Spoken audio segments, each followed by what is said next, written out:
کہ وہ بے خبر تھا۔ دوسرے وار پر اس نے میری ناک پر مکہ مارا، اچھی خاصی جھڑپ ہوئی، مجھے شاید وہ قابو کر لیتا، مگر میں نے پوری زندگی رونے سے اب مرنے یا مارنے کو ترجیح دی۔ تبھی پلٹی ماری اور اٹھ کر اس کے پیٹ پر لاتیں مارنا شروع کر دی۔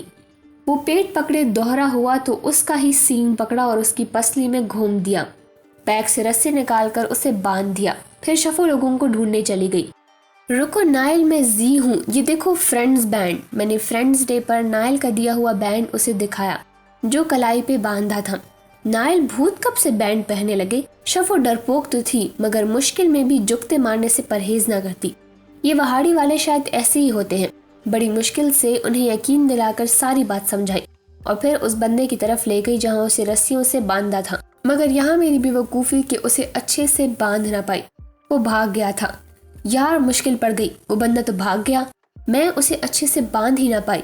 تو کیا ہوا؟ تم کون سا پہلے بکریوں کو باندھا کرتی تھی جو تمہارا تجربہ ہو؟ نائل نے دانت نکالے۔ میں نے انہیں پلان بتایا اور پھر اسی پلان پر عمل کرتے میں غار کی طرف جانے لگی۔ غار کا دہانہ بڑا خوفناک سا تھا، ڈھانچوں کی ہڈیاں بکھری پڑی تھی، غار کی دیواروں پر خون لگا تھا۔ ہاں مگر باہر بہت خوبصورت منظر تھا، جھیل کے کنارے پرندے پانی پی رہے تھے۔ میں غار پہنچ کر دیکھا تو وہاں اندھیرا سا پھیلا ہوا تھا۔ پھر ایک جگہ میری ٹھوکر کسی چیز کے ساتھ لگی۔ میں نے اسے نظر انداز کرنے کے بجائے اس کا معائنہ کرنا چاہا۔ بہت دیر غور کرنے پر پتہ چلا کہ وہ تو انسانی کھوپڑی تھی۔ کراہت سے اسے ایک طرف پھینک دیا، اندھیرے غار میں چلتی گئی، مگر غار ایک جگہ جا کر ختم ہو گیا، آگے جانے کا کوئی راستہ نہ تھا۔ میں اس کے سائڈ پہ ہاتھ پھیرنے لگی، یہ ہو ہی نہیں سکتا تھا کہ یہاں کوئی خفیہ راستہ نہ ہو۔ اچانک ایک پتھر کھوکھلا سا معلوم ہوا، اسے چیک کرنے کے لیے میں نے بجایا تو وہ کھل گیا، لیکن وہ غار اندر سے ایک مکمل گھر میں تبدیل ہو گیا۔ باہر جنگل میں بہت دھند اور ٹھنڈ تھی جبکہ اندر روشنی سے بھرا پڑا تھا۔ اچانک میرے سر پہ بھاری سا کچھ لگا اور ہر وہ روشنی بھی ایک ایک کر کے جیسے بجھ سی گئی۔ میرے دماغ نے کام بند کر دیا تھا۔ مجھے نہیں یاد کہ پھر اس کے بعد میرے ساتھ کیا ہوا۔ جب مجھے ہوش آیا تو میں ہسپتال میں بیڈ پر پڑی تھی، ہاتھ میں ڈرپ لگی تھی، دماغ کافی دیر بعد کام کرنا شروع ہوا تو مجھے سارا واقعہ یاد آ گیا۔ میں نے اٹھنے کی کوشش کی تو مجھے دیکھ کر جیا، نائل اور شفو میرے پاس آ گئے۔ انسپکٹر ذیشان جو کہ جنگل سے گزر رہے تھے، جیا کو جنگل کی طرف جاتی سڑک پر چلاتے دیکھا تو رک گئے۔ پھر کچھ دیر کے بعد شفو اور نائل بھی ہامتی ہوئی آ گئی۔ جیو یار، زی اکیلی ہی ادھر، یار وہ وہاں، یہ بھوت نہیں، یہ یہاں، وہ سب، یار وہ زی۔ نائل نے ہامتے ہوئے ڈر سے لہجے میں پیچھے جنگل کی طرف اشارہ کرتے ہوئے کہا، بیٹا کیا ہوا ہے، پوری بات بتائیں۔ اس کی بات سن کر انسپکٹر ذیشان کو لگا کہ معاملہ گھمبیر ہے، اسی لیے اپنی پوری فورس کو بلا لیا اور اس غار پر کارروائی کر کے مجھ سمیت باقی لڑکیوں کو بازیاب کروا لیا۔ ان میں سے تقریباً زیادہ لڑکیاں ایسی تھیں جنہیں پیار محبت کے جھانسے میں یہاں لایا گیا تھا۔ مکمل واقعہ کریدنے کے بعد پتہ چلا کہ یہ وارداتیں کئی سال سے ہو رہی ہیں، کہ لڑکیوں کا گھر سے بھاگ جانا، کالج سے واپس گھر نہ آنا، اور پھر یہ جنگل انہوں نے بھوت جنگل کے حوالے سے مشہور کر رکھا تھا، جس میں ہر طرح کا شیطانی دماغ استعمال کیا تھا تاکہ سادہ لوح انسان یہی سمجھے کہ یہ جنگل پہ بھوتوں کا قبضہ ہے۔ زی شکر تجھے ہوش آ گیا۔ جیا میرے پاس آئی اور فکر مندی سے کہا، وہ لڑکیاں آزاد ہو گئی اور میں کہاں ہوں اور کب سے؟ زی تمام لڑکیاں اپنے گھر اب محفوظ ہیں اور تم لاہور میو ہسپتال کی شان بنی بیٹھی ہو پچھلے 32 گھنٹوں سے۔ نائل نے میرے پاس آ کر سفید پھولوں کا بکے رکھا۔ مجھے پہلی بار اپنے زخمی ہونے پر رشک آیا۔ او چلو شکر ہے، تم لوگ کیسے ہو؟ یہ سب تو ہم سمیت ٹھیک ہے۔ ایڈونچرس گرل، اب آئندہ ایسے کاموں سے توبہ کر لو۔ یہ تو اللہ کا کرم ہے کہ یہ مکھن میں سے بال کی طرح تم لوگوں کو بچا لیا، ورنہ یہ گینگ بہت خطرناک تھا، لڑکیوں کی سمگلنگ کرتا اور بیرون ملک بیچ دیتا، اور اس کام میں بہت بڑے بڑے نام بھی شامل تھے جن کی مدد سے یہ سب ہوتا رہا۔ انسپکٹر ذیشان نے آ کر کہا۔ جیا نے ان کا تعارف مجھ سے کروایا۔ اب اپنی ماما سے بات کرو، انہیں ہم نے یہ کہا تھا کہ تم نے پڑھائی چھوڑ کر چلا کاٹنا شروع کر دیا ہے، اسی لیے کچھ دن کسی سے بات نہیں کرو گی۔ شفو نے مجھے معصومیت سے سیل فون پکڑایا، میری آنکھیں کھلی کی کھلی رہ گئی اور اس بات پر سب کہے لگانے لگے۔ مہم جو کبھی ہار نہیں مانتے، ان کی زندگی میں بنا مہم کیے روٹی ہضم نہیں ہوتی، چاہے پھر سامنے طوفان ہو یا فولادی طاقت۔ سچا مہم وہی ہوتا ہے جو ڈر سے بالکل نہ ڈرے، بلکہ اپنی زندگی سے ڈر کو زمین بوس کر دے اور ہر بار کامیاب لوٹے۔ امید ہے کہ آپ کو ہماری یہ کہانی پسند آئی ہوگی۔ اگر ہاں تو ویڈیو کو لائک کرنا اور چینل کو سبسکرائب کرنا نہ بھولیں۔ شکریہ۔